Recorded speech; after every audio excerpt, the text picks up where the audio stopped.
Madame, Monsieur, bonsoir et bienvenue à Equinox ce soir. À travers un rapport d'enquête rendu public par la présidence de la République du Cameroun, ce mardi, on apprend que les forces de défense et de sécurité du Cameroun sont bel et bien à l'origine des tueries et incendies des populations civiles, des habitations à Ngarbo, dans le nord-ouest du Cameroun, dans la nuit du 13 au 14 février 2020. Le sergent qui conduisait la mission, dit le texte, a volontairement tronqué son rapport, ce qui a induit en erreur le gouvernement de la République du Cameroun dans sa communication. Ce sergent a été mis aux arrêts. Une enquête a été ouverte contre le commandant du 52e BIM qui n'a pas lui-même conduit cette mission. Les familles des victimes et les ayants droit seront recensées et indemnisées, entre autres. Massacre de Ngarbou, le gouvernement donne raison aux ONG de défense des droits de l'homme et surtout à Equinox Télévision. C'est le fait du jour.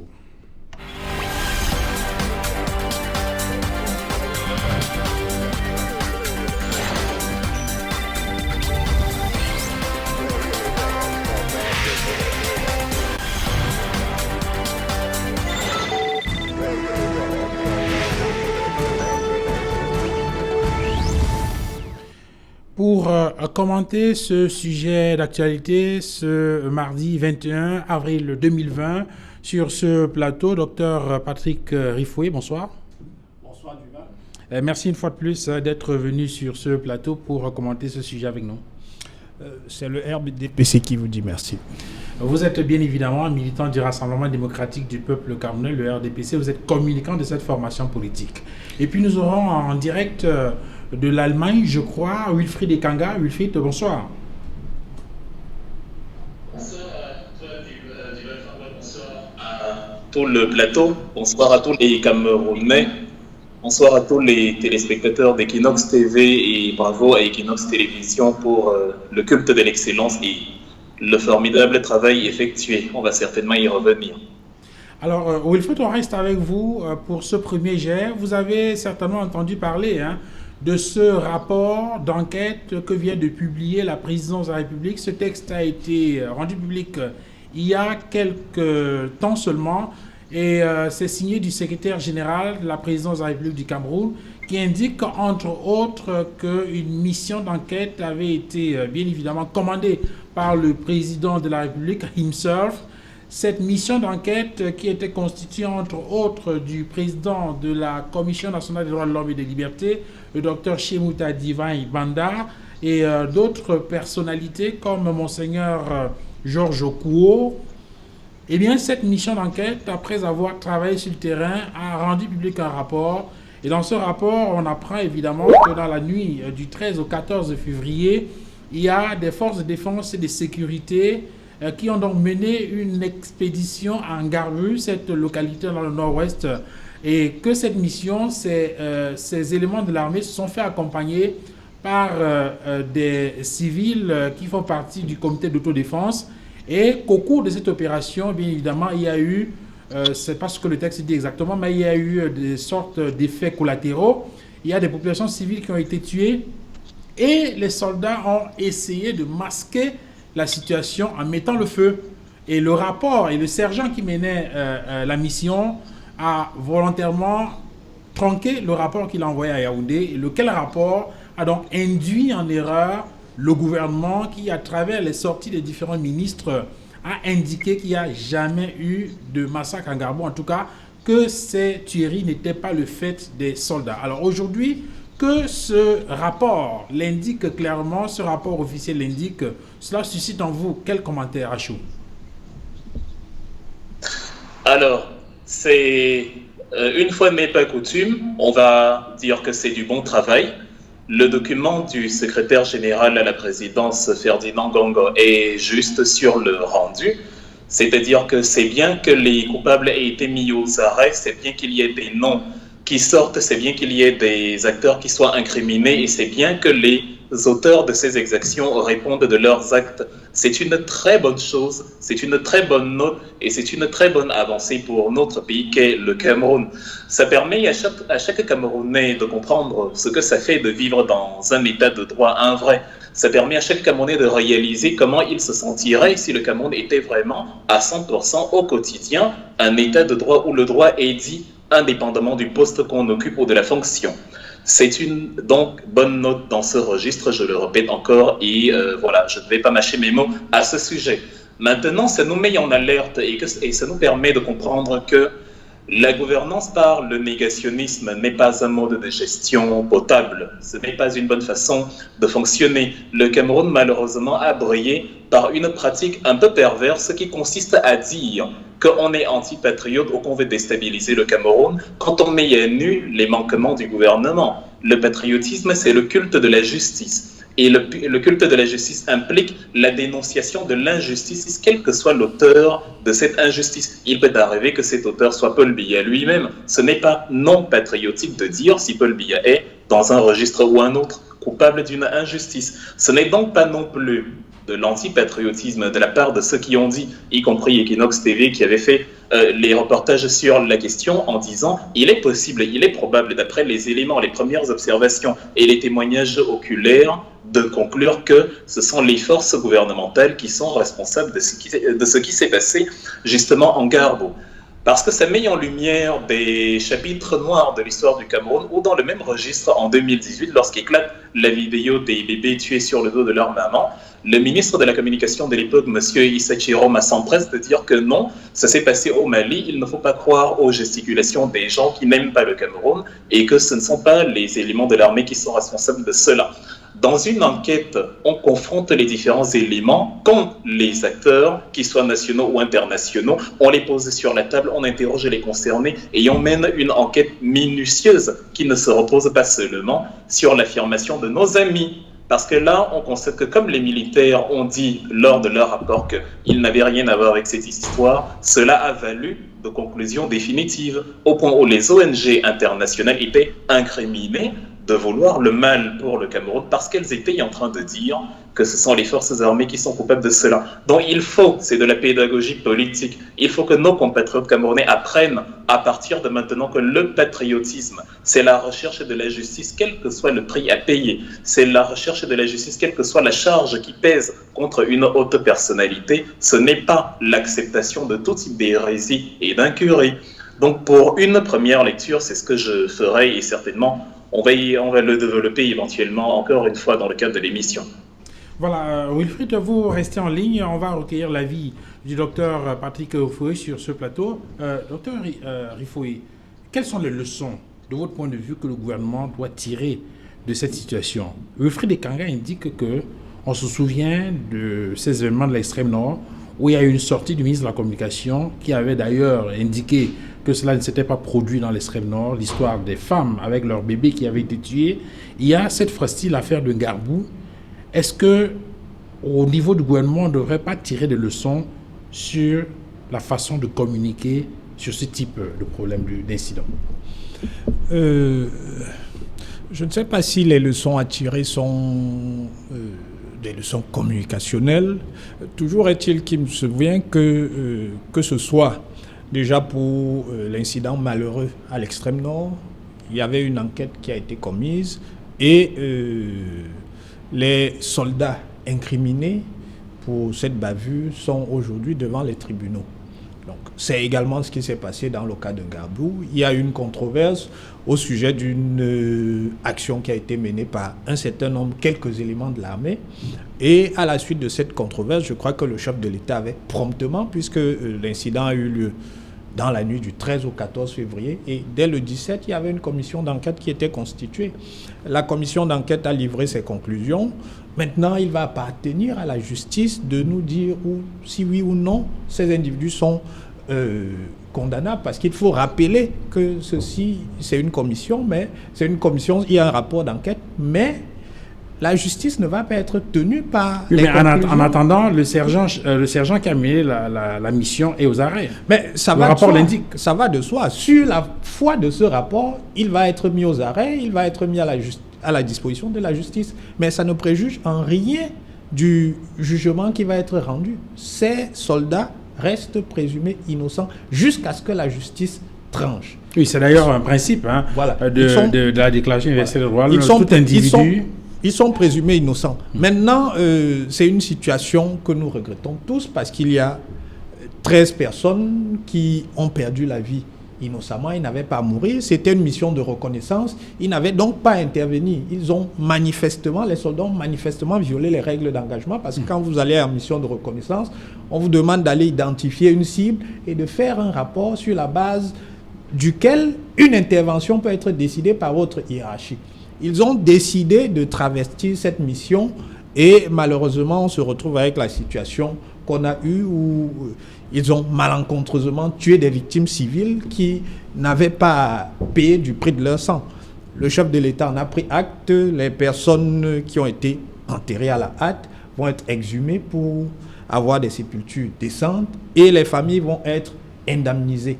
Maintenant, ça ne remet pas fondamentalement en cause le fait qu'il y a un certain nombre d'ONG, d'organisations non gouvernementales, qui profitent de ce type d'actions, qui sont des actions isolées, il faut le dire, pour ternir l'image de toute l'armée. Et ça, on a le droit de s'élever contre ça. Mais sur cette question, justement, on a entendu, il y a beaucoup de choses qui ont été dites contre ces organisations de défense des droits de l'homme.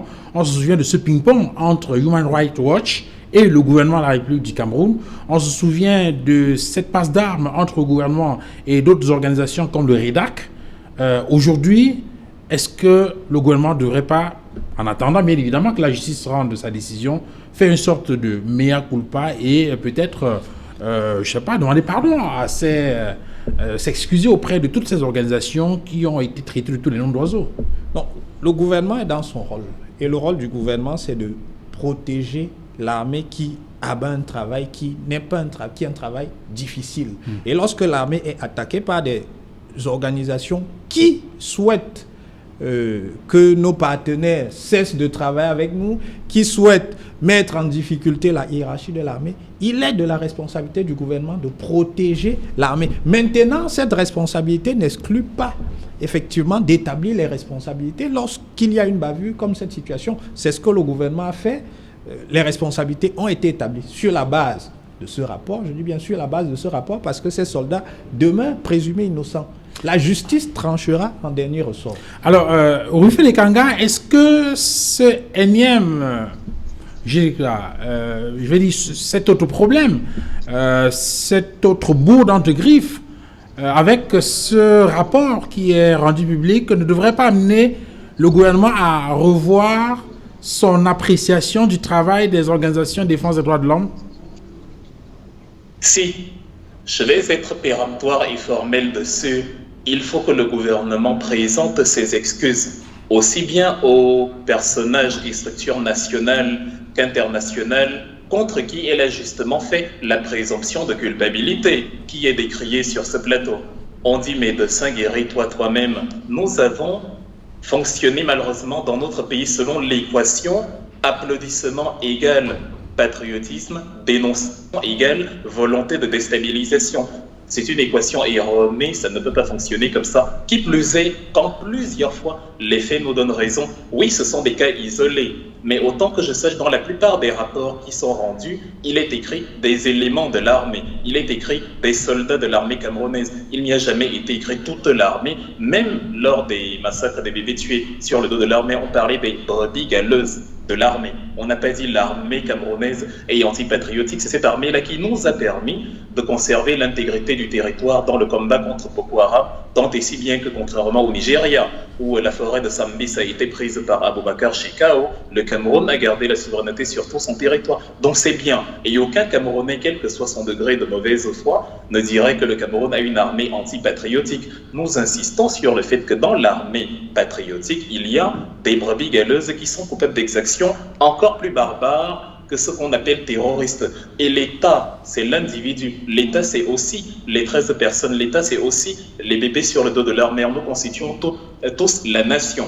Donc, la protection de la nation, la protection de l'État signifie aussi la protection de ces victimes-là. Mais si l'État se fige, et se braque parce que quelqu'un a accusé des éléments de l'armée d'avoir justement assassiné des Camerounais, ça veut dire que l'État ferme les yeux sur la protection justement de ses propres compatriotes. Et là, c'est justement, ce n'est pas dans le cadre, ça ne peut pas entrer dans le cadre de la protection du Cameroun, parce que la protection du Cameroun, c'est aussi cela. D'une certaine façon, il faut donc comprendre que aussi bien le REDAC que les organisations internationales, certaines, elles ne sont pas parfaites. Nous sommes les premiers à les dénoncer justement dans une logique d'ingérence. Mais même l'enfer est pavé de bonnes intentions. Ça veut dire que même chez Adolf Hitler ou chez César Néron, vous allez trouver aussi scandaleux ou ironique que cela puisse paraître quelques points importants qu'on peut prendre pour utiliser ailleurs. Donc, le gouvernement pourrait faire dans ce cas-ci profil bas, à défaut de s'excuser au moins, à partir de maintenant procéder différemment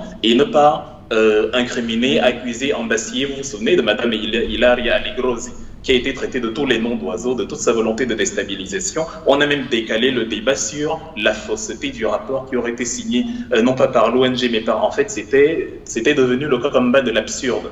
Donc il faut que prochainement, parce que le Cameroun aussi, dans le cadre de la présomption d'innocence ou de culpabilité sur les personnes, procède dans la logique de l'accusation arbitraire, et l'État du Cameroun ne fait pas souvent de gros efforts pour amener la population à attendre que certains verdicts soient prononcés avant d'accuser. Au Cameroun, quand on vous arrête, ça veut dire que vous êtes accusé. Il ne faut donc pas que cela soit valable seulement pour les soldats de l'armée, il faut aussi que pour les individus, quand ils sont arrêtés, quand ils sont portés devant la justice, avant qu'il n'y ait accusation et avant qu'il n'y ait des preuves de l'accusation, que cela se fasse dans toute la transparence possible et que surtout, avant qu'il n'y ait de l'accusation, de la condamnation formelle, on fonctionne aussi sur le principe de la présomption d'innocence. C'est ça qui fera grandir le Cameroun. Et j'insiste sur cet élément de patriotisme, parce que nous n'avancerons pas si nous continuons à procéder comme ça. Le patriotisme, c'est la dénonciation de toute inégalité, de tout abus, de toute hérésie, de toute incurie,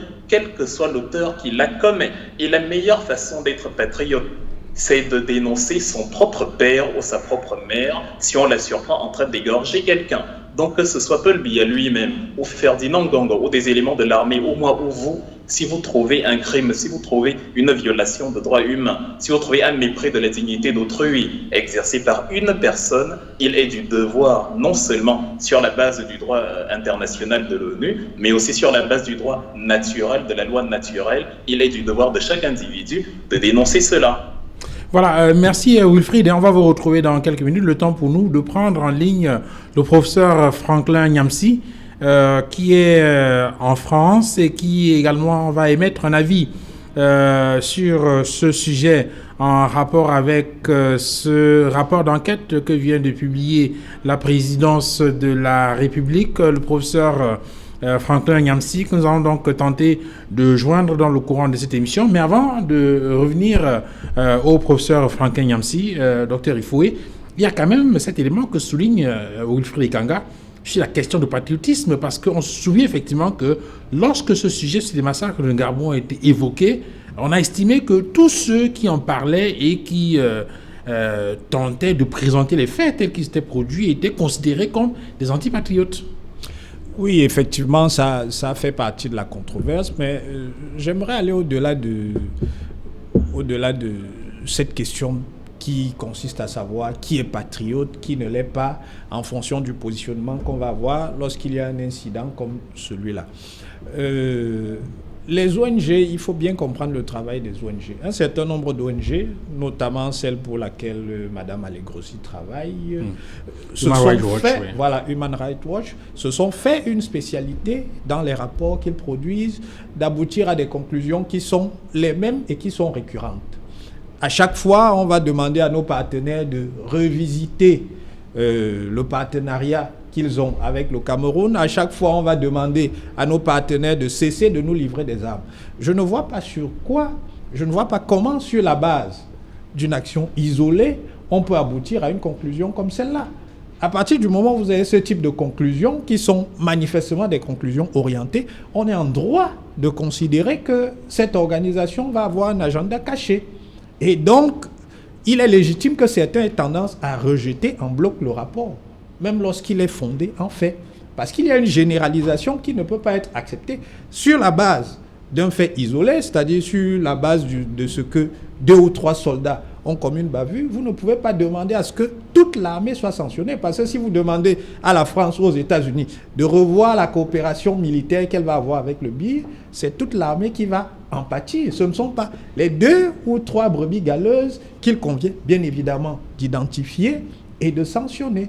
Or, c'est de ça qu'il s'agit ici. Il ne s'agit pas de savoir si c'est une bataille entre patriotes et non patriotes. Il s'agit bien de protéger l'armée, qui est une institution qui n'a pas à payer pour les bavures de 2 ou 3 éléments égarés. Les éléments égarés, il y en a dans tous les corps, pas seulement dans l'armée.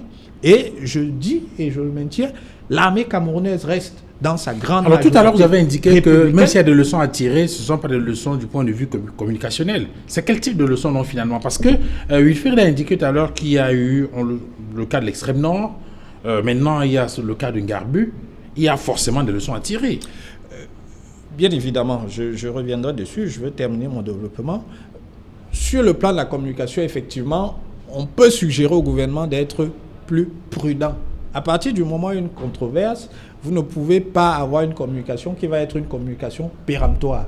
Sinon, et c'est ce qu'on avait eu dans le cas du Nord-Ouest, dans le cas de l'extrême nord, vous allez devoir vous dédier parce que les faits, a posteriori, peuvent vous donner raison.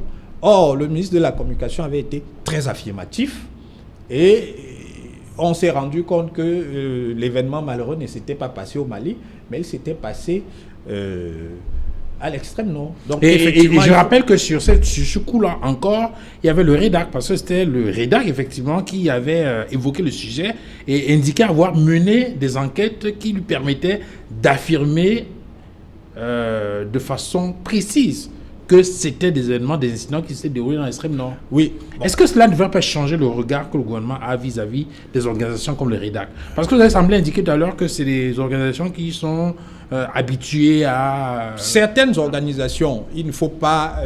je ne vais pas moi-même tomber dans le piège de la généralisation que je dénonce. Certaines de ces organisations ont un agenda qui est clair, ce n'est pas un agenda caché. Il s'agit soit de fragiliser le gouvernement, soit de fragiliser l'armée. Cet agenda est clair et affirmé. Si vous lisez leurs conclusions, ce sont des conclusions récurrentes. Ce sont les mêmes topics qui reviennent de manière systématique. Or, elles se basent sur quoi? Sur 1, 2, 3 faits qui sont des faits isolés, pour lesquels il faut simplement demander d'identifier les responsables et de les attraire devant les tribunaux. Chaque fois que c'est arrivé, le gouvernement l'a fait.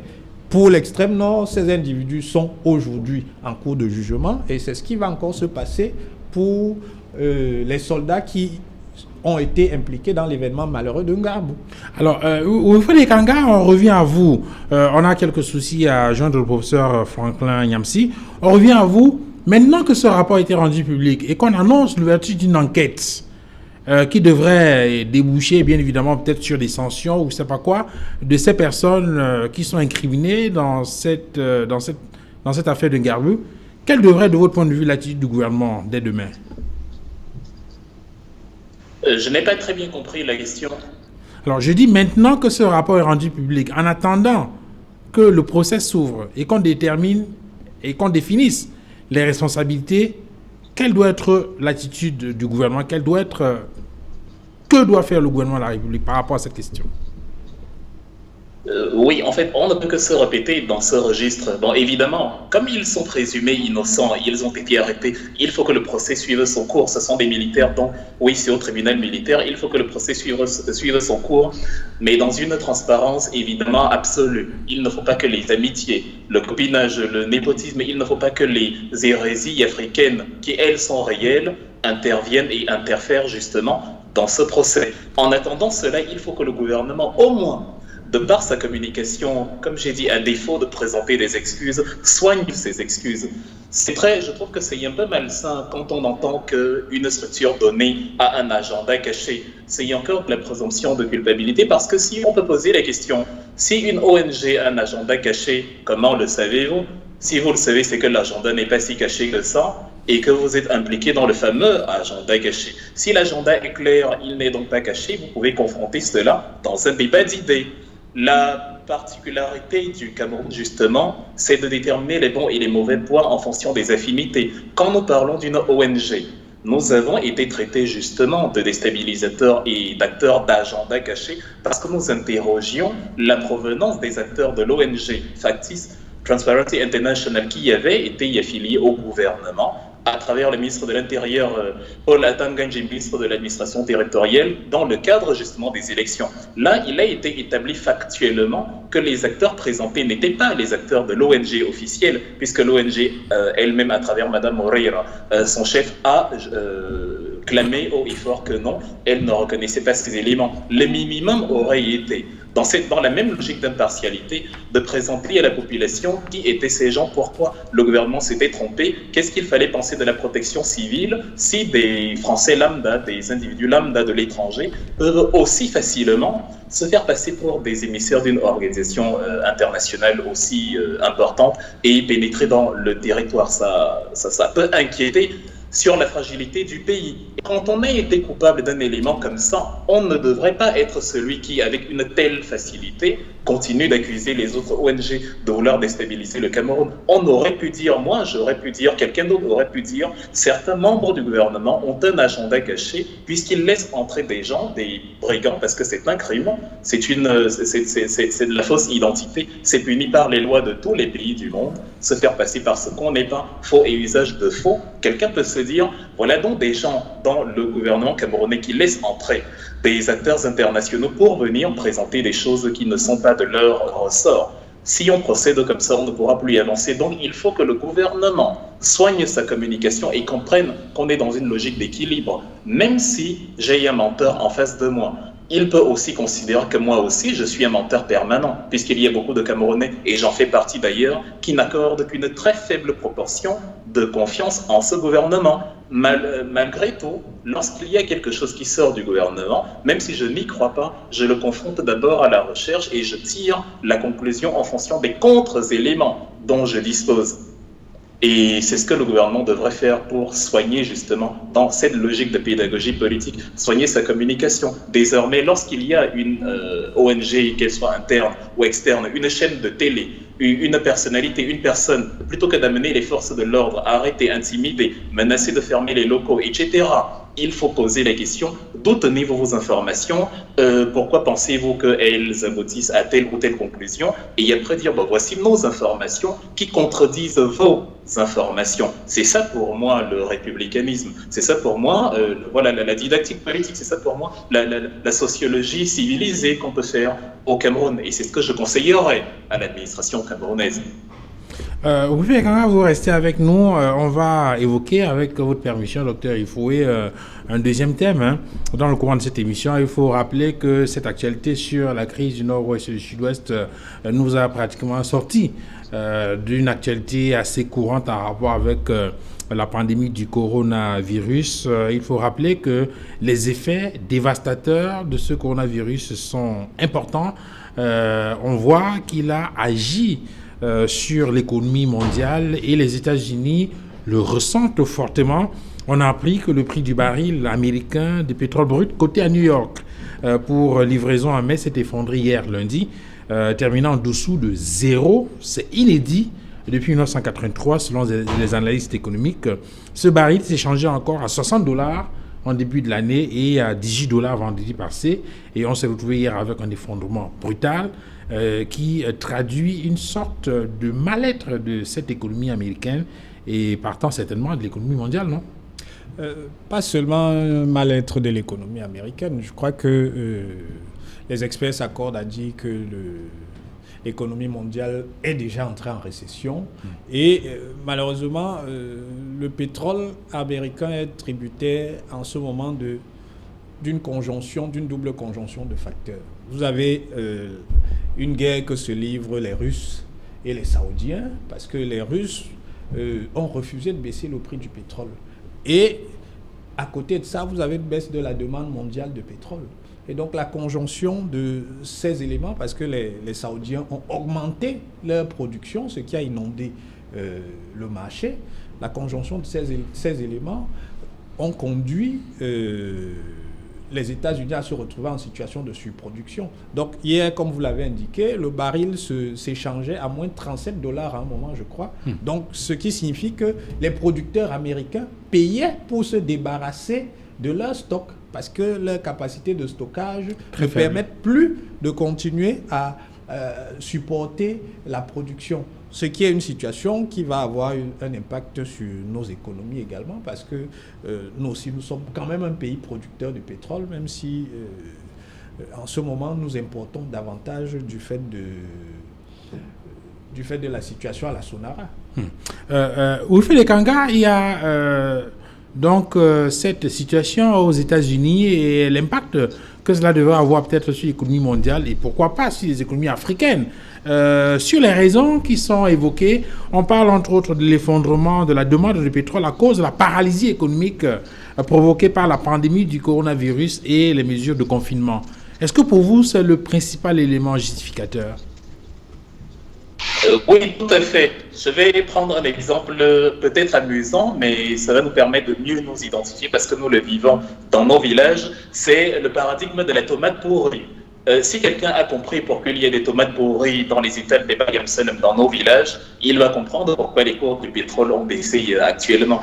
Il y a des tomates pourries parfois parce que les Bayam Salem, peut-être en raison de l'état des routes ou de la rareté des clients, ont beaucoup plus de tomates qu'il n'y a de personnes pour les acheter. Ça fait que les tomates végètent, il n'y a personne pour les prendre, elles sont inutilisées et elles finissent par justement décrépir. Dans la même logique, c'est comme ça, ce sont les lois du marché.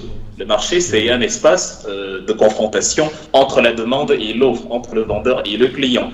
Et donc, le pétrole, qui est ce qu'on appelle l'or noir, une denrée très prisée à l'international, est d'habitude très demandée. Il y a une sorte d'équilibre de la balance entre les acheteurs et les vendeurs. Vous avez évoqué le prix tout à l'heure du baril à environ $64. Les Américains ont un indice de pétrole, le WTI, le Western Texas Intermediate, qui justement détermine un peu le prix référence du pétrole dans leur région là-bas. Or, il s'avère qu'à cause de la crise du coronavirus, les opérateurs économiques ont dû mettre la clé sous le paillasson. Les entreprises ont fermé, les avions sont garés sur les tarmacs des aéroports, même les particuliers ont garé leurs voitures dans les devantures des maisons, et l'industrie lourde qui fonctionne avec les hydrocarbures, quelle que soit leur forme, est justement mis actuellement en pause. Même la manufacture légère, les produits du quotidien, mais qui demandent la ressource pétrolière,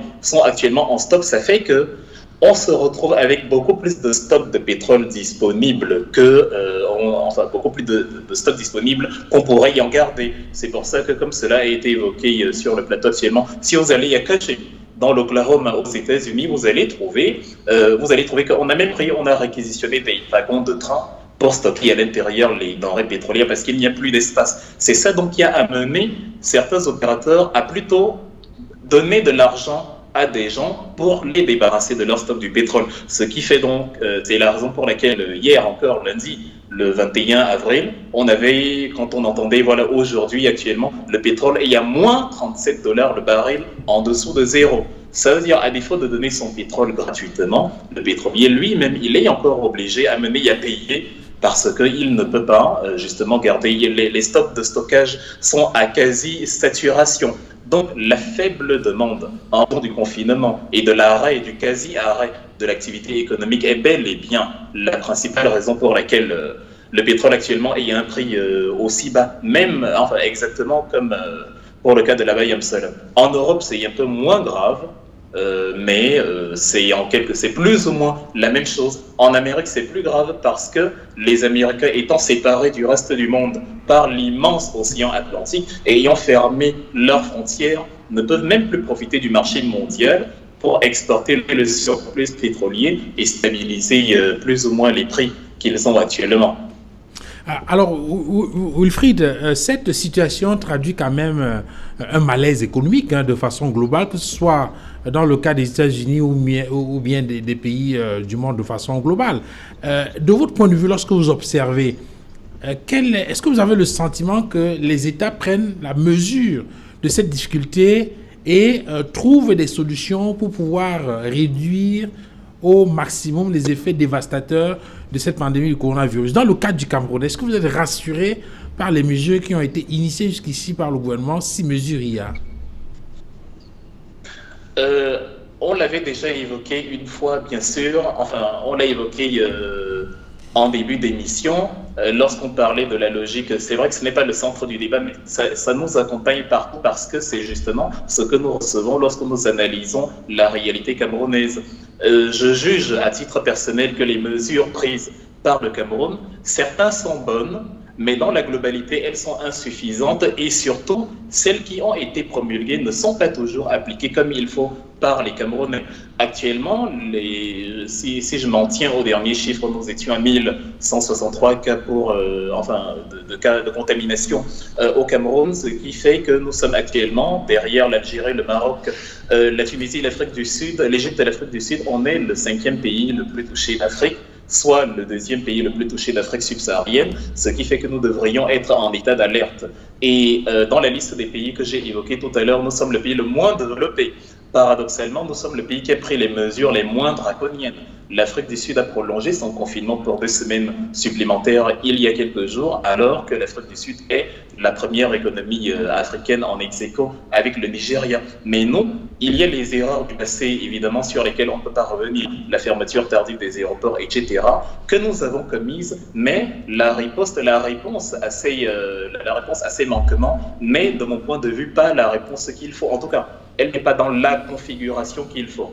Parce que de 1, vous avez parlé, oui, des 13 mesures. J'étais très content de voir 13 mesures, mais j'ai pris quelques exemples sur ces mesures pour me rendre compte qu'en fait, elles n'étaient pas si nombreuses que ça. Si la mesure 1 vous dit que les visas sont supprimés, la mesure 2 vous dit que les voyages à l'étranger sont impossibles et que la mesure 12 vous dit, que la mesure 2 vous dit les frontières sont fermées, la mesure 12 vous dit les voyages à l'étranger des administrants sont impossibles, vous vous rendez compte que c'est exactement la même phrase répétée 3 fois. On n'avait pas besoin de mettre 3 mesures. Si la mesure 3, 4 et 5 vous dit les écoles sont fermées, et l'autre mesure vous dit il n'y a pas plus de 50 personnes autorisées à se rassembler, et après on vous dit les jeux parascolaires sont interdits, et que la mesure 11 vous dit que voilà, on ne veut pas de plus de 10 personnes dans un conclave, c'est exactement la même phrase qui se répète. Ça veut dire, si j'ai déjà dit je ne veux pas de 50 personnes dans un endroit, évidemment, nos écoles ayant de toute façon plus de 50 personnes, ça va de soi qu'il n'y ait pas d'école, ça va de soi qu'il n'y ait pas d'activités parascolaires ou de jeux internationaux, etc. Donc il fallait, plutôt que de mettre la même mesure plusieurs fois, ajouter de véritables mesures, comme par exemple la quarantaine des villes épicentres que sont Yaoundé et Douala. On peut encore partir de Yaoundé pour aller à Douala, et ce n'est pas très sérieux. On voit encore, surtout chez nos frères de la communauté musulmane, on a eu un cas il y a quelques jours où, alors que le corps avait déjà été scellé par les éléments du corps médical pour être enterré selon les conventions des malades au coronavirus, on a vu des gens jouer des coudes pour venir retirer leur corps en masse et aller les enterrer dans des messes, dans des clergés énormes, ce qui justement constitue un foyer de contagion énorme. Il y a aussi ce qu'on peut déplorer, et pour moi c'est la cause même de la négligence des mesures par les Camerounais.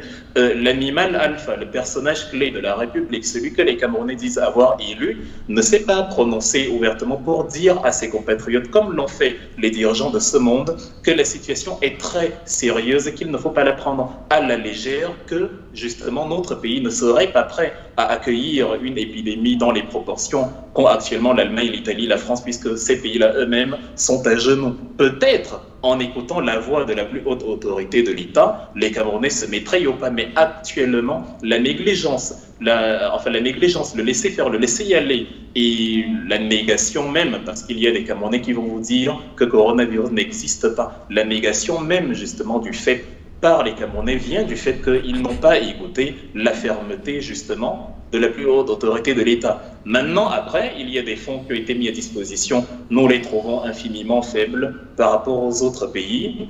C'est déjà quelque chose, mais c'est infiniment faible par rapport aux autres pays et par rapport à d'autres activités beaucoup moins importantes que la santé qui ont englouti de plus gros fonds. Donc voilà, pour ne pas m'attarder dessus, juste présenter un aperçu global parce qu'on pourrait en dire longuement sur la question, mais en tout cas l'aperçu global que j'ai de l'extérieur sur la situation du Cameroun, c'est celui-là. Si la légèreté continue de perdurer, le Cameroun pourrait se retrouver dans un avenir très proche, dans une situation réellement cataclysmique. Est-ce que vous partagez cette inquiétude de Wilfried Ekanga sur la manière dont le Cameroun, dans la situation dans laquelle le Cameroun pourrait se retrouver dans les tout prochains jours si l'indiscipline perdure? J'ai entendu beaucoup de choses se dire, pas seulement sur le Cameroun, mais sur l'Afrique, qui nous prédisaient le pire. Bon, souvent on prévoit le pire pour espérer le meilleur. Je doute que la catastrophe annoncée se réalise, donc les Cassandres devront repasser. Il y a une situation qui est prise en main sur le plan sanitaire. Je pense que notre plan sanitaire n'est pas insuffisant, comme je l'ai entendu dire. Il y a un plan de riposte et une stratégie sanitaire. Il y a pourtant, docteur Rifoué, beaucoup d'informations très souvent diffusées dans les réseaux sociaux qui font état des cas de négligence ou de surcharge ou de saturation des hôpitaux en charge qui doivent prendre en charge des malades de Covid.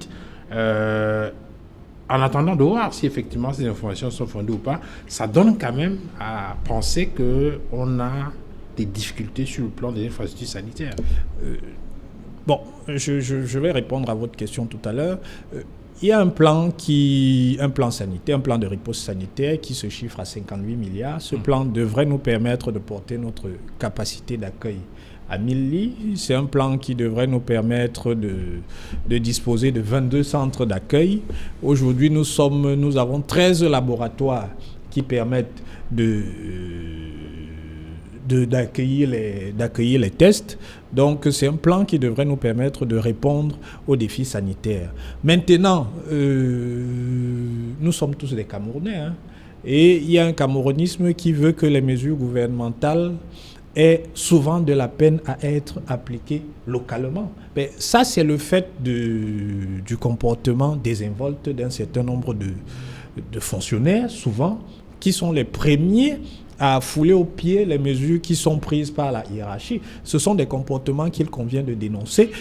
Malheureusement, nous sommes dans une situation d'urgence sanitaire et ce sont des comportements qui peuvent être préjudiciables parce que souvent, quand on est en situation d'urgence, la rapidité de la prise en charge va avoir un impact sur le résultat qui va être le résultat attendu. Donc, si c'était des comportements qui étaient tolérables en temps normal, dans une situation comme la nôtre, ce sont des comportements qui ne sont pas tolérables et il faut simplement les porter à l'attention des autorités pour que ces comportements soient sanctionnés. Mais je n'ai pas l'impression que les pays qui ont pris les mesures les plus drastiques s'en sortent mieux que nous. À titre de comparaison, le Ghana qui a confiné est en train de déconfiner et ils sont dans les mêmes eaux que nous en termes de cas contaminés, c'est-à-dire ils ont dépassé le cap de 1000. Malgré le fait qu'ils aient confiné. Et la plupart des pays qui ont confiné sont en train de réfléchir à déconfiner parce que la réalité avec le Covid, c'est que c'est un virus avec lequel il va falloir apprendre à vivre. Et je suis heureux que le gouvernement n'ait pas opté pour le confinement parce que nous, on a commencé à apprendre à vivre avec ce virus-là. Et aujourd'hui, tous les pays vont devoir le faire parce qu'il n'y a pas de garantie d'immunité collective. Et on nous dit que le virus, le vaccin, c'est pour 2021. Donc, vous devez vivre avec ce virus et poursuivre les activités économiques. Il ne s'agit pas de tout arrêter et de laisser les gens chez eux parce que c'est une mesure d'évitement. Et une mesure d'évitement ne vous permet pas d'empêcher la propagation du virus. Le virus doit nécessairement... Je voudrais, si vous permettez, qu'on prenne Wilfried pour 30 secondes. Le temps peut-être de dire un mot là-dessus avant de revenir en plateau, parce que dans quelques secondes, nous allons également prendre les titres du journal. Wilfried, lorsqu'on écoute le docteur Rifoué sur ce plateau et les mesures qui ont été prises par le gouvernement, on a le sentiment qu'on est préparé. Je dis pour les tout prochains jours, on ne devrait pas avoir beaucoup d'inquiétudes, contrairement à ce que vous semblez indiquer. Je dois faire 3 précisions. La première, c'est que le Ghana, il ne faut pas dire que le Ghana a décidé de déconfiner. Le Ghana a allégé le confinement, et le Ghana a procédé à des tests massifs en termes d'alternatives. Ils ont développé une application pour cela. Est-ce que le Cameroun peut prétendre avoir procédé à la même échelle? Le Ghana, Nana Akufo-Addo, a allégé les factures, a totalement annihilé les factures d'eau et d'électricité pour les 3 mois à venir pour permettre aux gens de rester à la maison. Est-ce que le Cameroun a pris de telles mesures? 2. La Grande-Bretagne, qui justement était dans la même logique que nous, tabler sur l'immunité collective, mais après, s'est retrouvé avec un pic de cas incommensurable et plutôt en mode confinement. Il ne compte pas le démanteler dans les semaines à venir, puisqu'ils sont dans l'ordre de près de 1000 morts par jour. 3, l'Allemagne, par exemple, vous avez dit que les pays qui ont pris des mesures drastiques n'ont pas vu leur nombre de morts baisser. Dites-vous plutôt ce qu'il en serait advenu s'ils n'avaient pas pris ces mesures. Peut-être qu'au lieu de 5000 morts en Allemagne actuellement, on serait à 50 000 morts. Et encore, ces pays... Alors, Wilfried, vous allez terminer votre développement tout à l'heure. Nous allons mettre un terme à cette première partie d'Equinox Soir et retrouver Julienne Berthe-Bissaye. Julienne, bonsoir. Bonsoir, Duval Fangwa. Au menu du 20h ce soir. Alors Duval, il faut dire que c'est une autre journée qui s'achève avec son cortège d'informations. La crise anglophone fait encore parler d'elle avec un nouvel épisode. Le président de la République ou la présidence de la République vient de publier les conclusions de l'enquête commandée par le chef de l'État Paul Biya au soir du 14 février après les incidents survenus à Garbour, c'est dans le département du Dongamanton, région du nord-ouest Cameroun. Et ce soir, Equinox Télévision revient de manière exclusive sur ces faits qui ont marqué l'actualité au Cameroun pendant un bon bout de temps.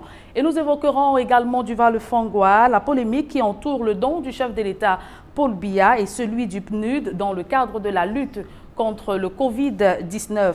Et comme vous le savez, nous sommes toujours dans l'actualité du coronavirus avec ses conséquences sur le plan socio-économique sur le continent africain. Duval Fangwa. Mesdames, Messieurs, chers téléspectateurs d'Equinox Télévision, dans quelques secondes, ce sera le journal, en quelques minutes, donc ce sera le journal de Julienne Berthe-Bissaye et juste derrière, ce sera la deuxième partie de cette émission d'Equinox Soir, ce sera le débrief.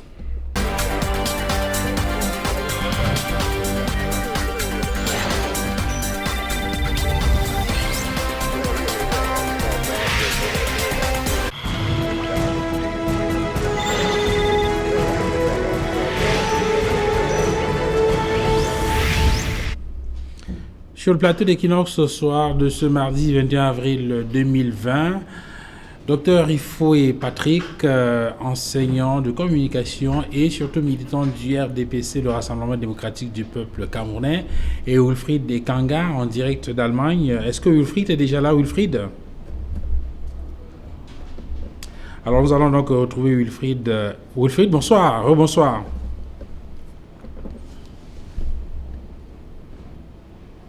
Est-ce que Wilfried est déjà en ligne?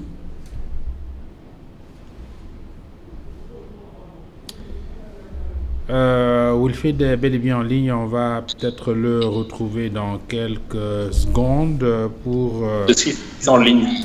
Voilà. Wilfried, alors, avant le journal, tout à l'heure, vous étiez en train de développer sur les mesures prises par le gouvernement dans la stratégie de riposte contre le coronavirus, et vous étiez précisément en train de répondre au docteur Patrick Riffoé qui indiquait que les infrastructures sanitaires mises en place par le gouvernement à date permettent effectivement au Cameroun de pouvoir prendre en charge de façon efficiente les malades du Covid. On va se baser sur les faits. Je ne pense pas que nous ayons plus de 50 lits de réanimation au Cameroun. Supposons donc qu'on était actuellement comme la France et qu'on avait 6000 personnes hospitalisées.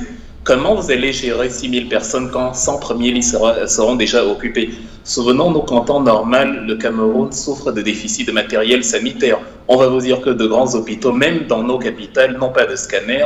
Le minimum du matériel de soins n'est pas disponible. Ce n'est donc pas en période d'épidémie que cela se fera. Surtout justement parce que les grands pays développés sont en train de souffrir. Le troisième exemple que je prenais pour terminer l'analyse que j'avais faite, c'était de dire les Allemands justement, en tout cas les pays qui aujourd'hui, malgré les nombreux cas, peuvent se dire on arrête le déconfinement parce que de toute façon on ne peut pas passer toute notre vie dans le confinement, le font de un, de manière très progressive, et de deux, même si eux, ils se déconfinaient, ils ont le matériel sanitaire pour au moins limiter les dégâts. Ce n'est pas bien d'habituer les Camerounais à un raisonnement qui consiste à dire « oui, mais même dans les pays développés qui ont pris les mesures, il y a eu beaucoup plus de cas que ça ». On peut inverser la question et on pose, si en Allemagne il y a 4 000 morts, en France il y a 20 000 morts, qu'est-ce qui serait arrivé si ces pays-là n'avaient pas pris ces mesures? Peut-être qu'il n'y aurait pas 20 000 morts, mais 300 000 morts, mais 1 million de morts. Il ne faut pas seulement regarder de l'autre côté. C'est une analyse partielle et partielle. L'analyse totale permet de dire que des pays qui sont supérieurs à nous du point de vue des moyens ont pris des mesures supérieures à nos mesures, mais ont quand même souffert. Si nous, on ne prend pas au moins la moitié de leurs mesures, qu'est-ce qui arrivera? C'est donc de ça qu'il s'agit, c'est ce que je voulais dire depuis. Donc, quand ils se sont confinés, ce n'était pas parce qu'ils n'aimaient pas leur pays, ce n'était pas parce qu'ils prennent plaisir à être confinés. On a bien vu comment, avec la crise du pétrole et tout, l'activité économique s'est arrêtée, ce qui a justement entraîné la chute du prix du pétrole. Déjà sur ce secteur, le Cameroun, il est annoncé que le Cameroun va perdre environ 90 milliards de francs CFA sur l'exportation de son pétrole brut, puisqu'on produit à peu près 100 000 barils par jour. Ce n'est pas beaucoup, mais ça permet quand même de récupérer quelques fonds. Et même ça, c'est déjà un déficit. Si de fil en aiguille sur le plan sanitaire, alors qu'on manque d'argent, on a une polémique financière actuellement, alors qu'on manque d'argent, on perd encore ces quelques fonds, et ainsi de suite. Bref, c'est une réaction en chaîne.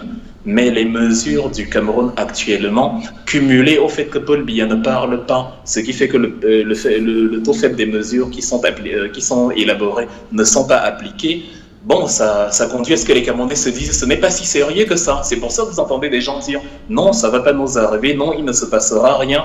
Comme si Covid-19 s'intéressait du fait que nous y croyons ou pas. Quand on ne prend pas les mesures, la sanction peut être irréversible. Voilà, pour terminer sur ce sujet, Dr. Foué, il se trouve qu'aujourd'hui, le gouvernement du Cameroun est encore dans la phase de l'étude de l'impact de ce Covid-19 sur l'économie nationale. Parce qu'on a bien appris à travers le texte qui a été rendu public il y a quelques jours qu'il fallait que ce travail soit finalisé et qu'on réfléchisse maintenant sur les mesures d'accompagnement des ménages ou encore des entreprises jugées vulnérables. Tout à fait. Mais avant, je voudrais préciser une chose. Il y a un indice qui est un indice qui est d'ailleurs réalisé par l'université Johns Hopkins, qui classe les systèmes de santé relativement à leur capacité à faire face à une épidémie. C'est l'indice GAS. Et dans cet indice, vous avez les États-Unis qui sont premiers, la Grande-Bretagne est seconde, la France est 11e. Et moi, je constate que les États-Unis, premiers dans cet indice, sont à 40 000 morts aujourd'hui. Je constate que la France, qui est 11e dans cet indice, est à plus de 20 000 morts. Je constate aussi que le Cameroun, qui est 115e dans cet indice, est à 42 morts. Donc, je veux bien qu'on me dise que les mesures drastiques qui ont été prises dans ces pays sont efficaces, mais je constate que les mesures moins drastiques qui ont été prises dans un système de santé moins bien classé produisent de meilleurs résultats. C'est ça les faits. Donc, on ne peut pas nier le fait que les mesures prises par notre gouvernement produisent un certain nombre de résultats que nous constatons. Oui, mais ce que Wilfred essaye de dire et que d'autres hommes politiques indiquent, c'est que certes, ces mesures, on les applaudit, mais on estime que si on avait fait mieux, on aurait des résultats meilleurs. Et peut-être une situation nettement moins encombrante que celle qu'on a. Il est constant que nous avons déjà des résultats meilleurs que ceux des systèmes de santé qui sont réputés meilleurs que les nôtres. Qu'est-ce que vous voulez ? On ne peut pas faire, on est en train de faire mieux que la France, on est en train de faire mieux que les États-Unis en ayant choisi une autre voie. Parce qu'il faut toujours le dire, le confinement, c'est une stratégie. D'autres pays ont choisi de ne pas confiner. Mais on a l'impression que pour certains, il fallait absolument qu'on confine parce qu'un certain nombre de pays ont confiné. Tenez, aujourd'hui, un certain nombre de pays européens sont en train d'adopter le port du masque obligatoire. C'est une mesure que le gouvernement camerounais a prise il y a plus d'une semaine. Donc, je pense que cette crise doit nous amener à réfléchir différemment et à ne pas simplement croire que les exemples doivent venir de l'Occident. Maintenant, pour revenir à votre question sur l'impact socio-économique du Covid-19, effectivement, lors de la dernière réunion interministérielle, le président de la République a instruit le gouvernement d'accélérer l'étude d'impact socio-économique pour pouvoir adresser précisément les mesures de soutien qui sont indispensables, parce que c'est vrai que nous n'avons pas confiné comme la France et un certain nombre de pays, mais il y a un impact qui est réel sur un certain nombre de secteurs. Il y a des activités aujourd'hui qui ne fonctionnent plus. Il y a des individus qui sont à la maison, qui doivent quand même continuer à nourrir leurs enfants parce que leurs activités sont à l'arrêt. Vous avez des entreprises qui ont mis leur personnel en congé technique et le gouvernement est en train de travailler pour pouvoir prendre en charge cette question. Nous procédons sur ce plan-là de manière différente. On a un certain nombre de pays qui ont annoncé des mesures de soutien sans qu'on ne sache sur la base de quoi ces mesures de soutien ont été prises. Et on a constaté, par exemple, qu'en France, il y a eu une correction des mesures de soutien initiales qui avaient été faites parce que probablement ils se sont rendus compte que les évaluations n'étaient pas claires. Donc, je préfère la posture du gouvernement qui est une posture responsable et méthodique qui consiste à dire nous évaluons d'abord l'impact et ensuite nous déciderons des mesures qui nous permettront de soutenir l'activité, que ce soit celle du secteur formel ou du secteur informel, que ce soit celle des entreprises ou même des ménages qui sont affectés par le Covid-19. Wilfried Ekanga, cette comparaison que fait le docteur Patrick Rufoué, ça vous convainc? Ça vous satisfait?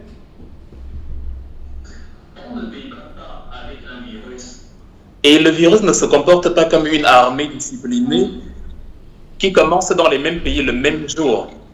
Parce que là, vous faites une analyse totalement erronée quand vous dites la France, il y a X nombre de morts par rapport au Cameroun qui a Y nombre de morts.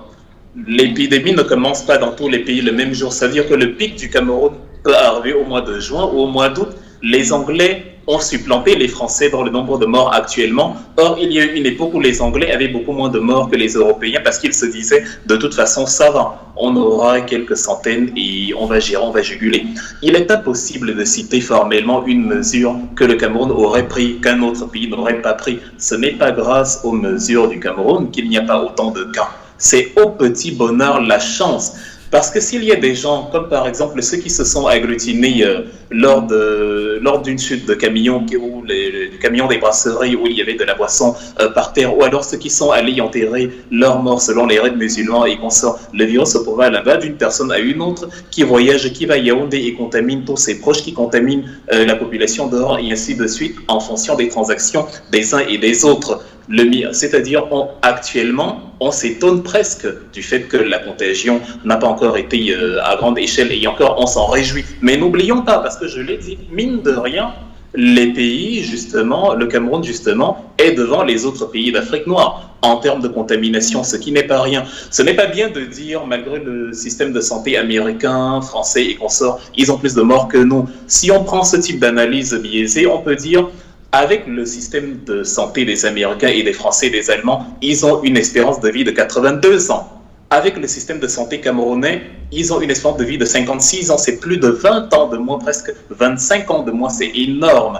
Et on ne se vante pas d'être 115e mondial, puisqu'il y a moins de 200 pays reconnus par l'ONU. On ne se vante pas d'être parmi les derniers. Ça peut ne pas être le Covid, ça pourra être autre chose. Nous devons plutôt nous dire, si ces pays-là, qui n'ont pas eu le pic à la même échelle aux États-Unis, ça commence à peine. Ils sont à 35 000 morts, mais c'est aussi proportionnellement à leur population, ils sont 300 millions. Et l'épidémie a commencé à peine, c'est-à-dire le pic ça a démarré à grande échelle il y a à peine une dizaine de jours, alors qu'en Italie, c'est depuis 2 mois. Alors aujourd'hui, que personne ne dise au Cameroun qu'actuellement, il peut se comparer au bilan des autres. On ne pourra le dire que quand l'épidémie aura totalement disparu à l'échelle mondiale, parce que notre tour peut arriver le mois prochain. C'est le même caractère péremptoire, la même quasi-arrogance qui faisait qu'à chaque fois qu'il y avait des massacres comme partout ailleurs, on disait non, c'est impossible, ça ne peut pas. Et une fois, une semaine, 2 semaines, 1 mois plus tard, on se retrouve devant le fait accompli, comme devant le kangaroo. On se retrouve, à l'époque, on avait 4, 5 morts, etc. On disait, bon, le Covid-19 ne touche pas les Noirs de toute façon. Maintenant, on est à 1000 cas, une trentaine de morts, et on dit, bon, ça va, ce n'est que 29 morts. Un jour, on sera à 50 000 cas, on dira, bon, ce n'est que 50 000 cas, c'est encore en deçà des États-Unis. Il vaut mieux, comme vous avez dit au début, présager le pire et s'atteler au meilleur. Si nous atteignons déjà 100 cas en réanimation, nous avons la garantie d'avoir 50 morts, parce qu'on n'a pas 50 lits de réanimation. Alors ne courons pas le risque d'atteindre seulement 3 000 ou 4 000 cas, ce serait déjà pour nous comme l'hécatombe européenne. Alors je veux bien les mesures que le gouvernement est en train de prendre, mais mettant la pression en insistant sur le caractère pratique et pragmatique de ces mesures, au-delà des chiffres annoncés, c'est en insistant sur le caractère pratique et l'application par les citoyens de ces mesures que nous pouvons justement, en tout cas, se dire à la fin, si l'épidémie arrivait, que de toute façon, on avait tout essayé. Et l'épidémie est arrivée malgré tout ce qu'on avait fait. Mais actuellement, le gouvernement se livre lui-même à la critique d'entendre dans quelques mois ou dans quelques semaines, on vous avait dit de faire telle ou telle chose, on vous avait dit de confiner Yaoundé et Douala, on vous avait dit de mettre sur pied un parapluie financier qui allait permettre au maximum de gens possibles de ne pas avoir à sortir chez eux tous les jours pour aller travailler parce que vous allez diminuer leur facture, etc. On vous avait dit de le faire, vous ne l'avez pas fait. Donc c'est plutôt un conseil que je donne au gouvernement. C'est mieux que moi, je donne un conseil qui dérange peut-être, plutôt que de voir dans quelques semaines que c'est Covid-19 qui vient donner un conseil qui met en danger notre vie elle-même. Voilà, Wilfried, vous aurez la possibilité de conclure tout à l'heure en quelques secondes, notamment sur l'affaire de Garbu. Je voudrais qu'on sorte par là, Dr Patrick Lifoué. On a écouté les différents éléments qui ont été proposés dans le journal tout à l'heure, que ce soit les éléments de Guy Zogwa Yaoundé ou encore ceux de Jean-Paul Chouniat, qui est revenu sur l'historique de ce massacre de Garbu. Est-ce qu'il n'y a pas des leçons à tirer au sein de l'armée sur la maîtrise des troupes? Parce que lorsqu'on parcourt le rapport, on a bien le sentiment qu'il y a eu un problème qui s'est posé au niveau des règles d'engagement. Il y a probablement des leçons à tirer et je ne doute pas que la hiérarchie militaire les tirera. Parce que ces soldats qui manifestement désobéissent aux règles. Parce que lorsqu'on vous envoie en mission de reconnaissance et que vous redéfinissez vous-même la mission en cours, ça signifie que les rapports hiérarchiques sont mal établis et il va peut-être falloir améliorer la formation des soldats de rang qui se permettent ce type de liberté qui ne sont pas acceptables parce que ça a tendance à ternir l'image de toute l'armée et un certain nombre d'organisations en profitent pour stigmatiser toute l'armée alors que ce sont des actes qui sont des actes isolés de quelques éléments égarés. Je voudrais cependant revenir sur un élément qui a été développé par Wilfried Rikanga. L'indice que j'ai avancé est un indice qui porte sur la préparation des systèmes de santé aux épidémies. Donc la comparaison se tient. Que vous soyez 115e sur cet indice, le seul fait que nous soyons dans le même classement signifie qu'il y a une comparaison qui a été faite et c'est une comparaison qui est faite sur la base de 6 items. Il y a 140 questions qui sont posées. Donc on constate, et c'est factuel, qu'un pays moins bien classé produit des résultats plus intéressants. En revanche, ce qui est totalement erroné, c'est de comparer l'espérance de vie sur la base du système de santé. Parce que le système de santé, dans l'espérance de vie, ne compte que pour 10%. C'est-à-dire que 80% de votre espérance de vie tient à d'autres facteurs, des déterminants socio-culturels et environnementaux. Donc le système de santé ne compte que pour 10%. Donc, l'espérance de vie des Américains n'a pas qu'à voir avec l'excellence de leur système de santé, encore que l'accès à ce système de santé est différent de l'accès au système de santé auquel lui il réfère, c'est-à-dire le système de santé allemand ou français. Parce qu'aux États-Unis, le jour où vous cessez de travailler, vous perdez votre assurance maladie, vous ne pouvez plus vous soigner, vous n'existez plus. Donc, il y a beaucoup d'individus là-bas et c'est pour ça que Barack Obama avait dû mettre l'Obamacare qui a été combattu et qui a partiellement été détricoté par Donald Trump. Donc, le système de santé ne garantit en rien la qualité de la prise en charge qui va être faite parce qu'il faut encore avoir les moyens pour y accéder ou alors il faut que l'État puisse vous supplémenter. Maintenant, pour ce qui est du parapluie financier... Tout ça, ça rentre dans le système de santé, oui, évidemment. Justement. Donc, la question de l'accès, c'est un point noir pour le système de santé américain. Donc, je dis, la comparaison que je fais est une comparaison qui se tient parce que c'est celle qui a été faite par l'université Johns Hopkins. En revanche, vous ne pouvez pas comparer les systèmes, l'espérance de vie sur la base simplement du système de santé parce que ça ne compte que pour 10%. Okay. Il y a 90% d'autres choses. Maintenant, je terminerai en disant ceci. La question du parapluie financier, Le gouvernement a choisi une méthode qui consiste à dire on évalue d'abord, ensuite on va prendre des mesures après. Je pense que c'est une méthode qui est plus responsable que de faire des effets d'annonce en disant ok, il y a 2000 milliards, il y a 3000 milliards. Et pour revenir par la suite. Voilà, et pour revenir par la suite, modifier parce qu'on n'a pas exactement su comment toucher, quels sont les secteurs qui sont impactés, quelle est la dimension de cet impact et quelles sont les mesures adéquates. Le gouvernement a dit, nous, on va d'abord évaluer et quand on aura évalué, je pense que c'est en train d'être fait, d'ici la fin du mois, nous saurons quelles sont les mesures de soutien qu'il faut apporter parce que, contrairement à d'autres économies, nous, on n'a pas de stabilisateur économique. Donc, la vendeuse de poissons qui est à Douala, qui se trouve actuellement au quartier, elle n'a pas de revenus. Il va falloir que l'État fasse quelque chose pour elle parce que ça fait 1 mois qu'elle ne sort pas. Elle doit quand même continuer à nourrir ses enfants. Alors, Wilfred Ekanga, bon, j'imagine que vous allez peut-être dire rapidement quelque chose là-dessus, mais je voulais davantage avoir votre avis sur cette actualité en rapport avec le rapport d'enquête qui est bien évidemment rendu public par la présidence de la République. Il faut se rappeler que sur ce sujet, Equinox Télévision avait été prise à partie. On se souvient encore des sorties du ministre de l'administration territoriale, au point où le président directeur général d'Equinox Télévision est monté aux antennes d'Equinox justement pour rappeler un certain nombre d'éléments, parce que la sortie du ministre avait laissé croire qu'il y avait une sorte d'antipatriotisme qui était développé par cette chaîne-là. Il faut peut-être s'attendre, Wilfred Ekanga, à ce que le MINAT adresse ses excuses à ces médias qui, à l'époque, avaient été traités d'antipatriotiques. Non, je ne pense pas. Le ministre de l'administration territoriale au Cameroun, Paul Atanga Nji, a beaucoup trop de fierté, je n'ai pas voulu dire d'arrogance, pour faire son mea culpa. Bien au contraire, on a utilisé l'autoritarisme et le caractère hautain comme facteur de gouvernance au Cameroun, la négation permanente. Vous imaginez, aujourd'hui, on a la réalité qui nous dit que les pays les plus industrialisés du monde sont comme par hasard les pays aussi qui ont la plus haute espérance de vie au monde. Il n'y a pas seulement le système de santé, il y a l'équipement des hôpitaux en termes de matériel sanitaire. Et ce sont les hôpitaux mieux équipés, les pays où les hôpitaux sont mieux équipés en matériel sanitaire qui connaissent la meilleure espérance de vie.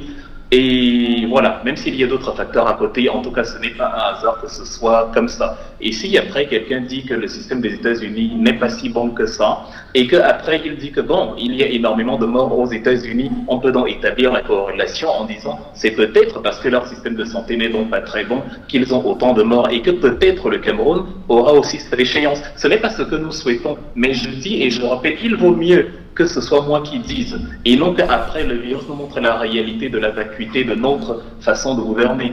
Actuellement, on a évoqué le caractère, la faiblesse de l'économie qui fait qu'à cause de l'informel, les gens ne peuvent pas, on ne peut pas confiner comme en Europe, on ne peut pas établir justement l'organisation d'un parapluie financier pour traiter tout le monde. Or, il y a quelques mois, il y a quelques semaines, si on avait critiqué l'économie informelle au Cameroun, les gens nous auraient dit « Non, pourquoi vous critiquez? Le gouvernement fait tout son possible. » D'ailleurs, c'est pas vrai. L'économie camerounaise est dynamique. Il y a un mot qu'on adore utiliser, la résilience. Mais après, il y a un virus qui nous montre que non, les 80% de notre tissu économique sont totalement informels. C'est ce qu'on appelle la débrouillardise. Dans le même ordre d'idée, le Covid-19 aura, comme dans l'exemple simple que j'ai pris, vous avez 100 cas de réanimation, vous aurez 50 morts parce que vous n'avez que 50 lits. Donc évitez d'avoir 100 personnes, c'est tout ce que je fais comme analyse. Paul Atanga Nji, maintenant sur la question du mea culpa d'Equinox, le gouvernement camerounais a développé justement, je ne sais pas comment appeler ça, la politique partisane. On n'est pas un administrant, on n'est pas un gouverneur, on n'est pas un ministre, on n'est pas un policier au service de la population et du Cameroun, on est un policier, un administrant, un gouverneur au service de Paul Biya et du régime actuel. Ça veut dire que tout le monde qui a une voix dissidente est vu comme un fauteur de troubles, un déstabilisateur, d'où les intimidations systématiques du ministre de l'administration territoriale face à des médias qui sont dans le plein exercice de leurs droits. On a le droit de dire, si on a un média télé, d'après les éléments dont nous disposons, après y avoir mené l'enquête sur le terrain, les résultats nous disent que X et Y exactions ont une grande probabilité d'avoir été commis par des éléments de l'armée camerounaise. On n'a pas à se faire intimider pour ça, c'est une confrontation d'analyse. Donc la meilleure chose qui pourrait se passer c'est que le ministre adresse justement son mea culpa aux médias, à ceux qui ont fait un travail de fond, un vrai travail de recherche, parce que lui-même n'est pas dans ce même gouvernement l'un des acteurs qui brille le plus par son caractère, par son capital confiance. Donc il faut savoir faire preuve de répartie sur la question, et il faut que l'administration camerounaise arrête d'utiliser l'intimidation, l'arrogance et la violence comme un facteur de gouvernance. C'est ce qui met un pays à genoux.